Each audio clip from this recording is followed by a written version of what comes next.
Have space between them, मतलब कणों के बीच में रिक्त स्थान होता है। किसी में ज़्यादा होता है, किसी में कम होता है, ठीक है, लेकिन होता सब में है।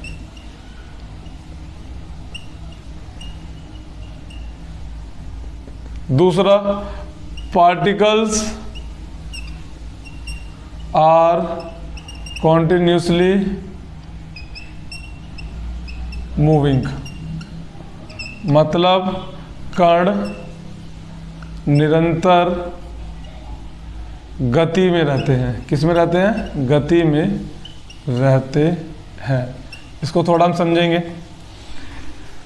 मतलब पार्टिकल जो है ना, कभी भी अपने जगह पे नहीं रहते हैं, वो खेलते जुलते रहते हैं। जैसे आपने पानी गिरा जमीन पर, तो पानी क्या करेगा? मूव करेगा।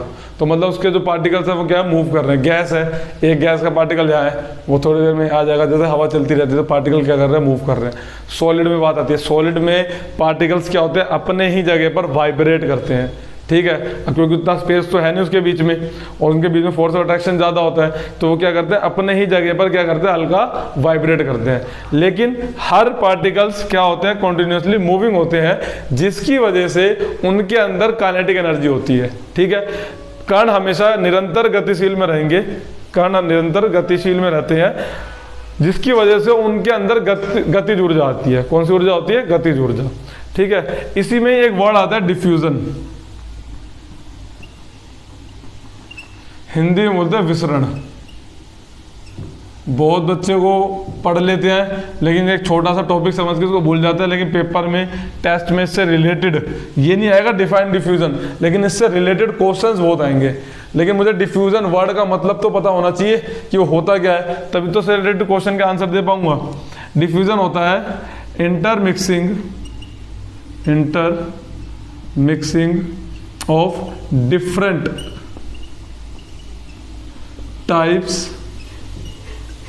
of particles on their own। इसको अंडरलाइन कर लो, इंपॉर्टेंट लाइन है। हिंदी में दो विभिन्न कणों का स्वतः मिलना, इसको अंडरलाइन कर लो, स्वतः मिलना विसरण कहलाता है। देखो समझो होता क्या है। Intermixing of two different type of particles on their own, मतलब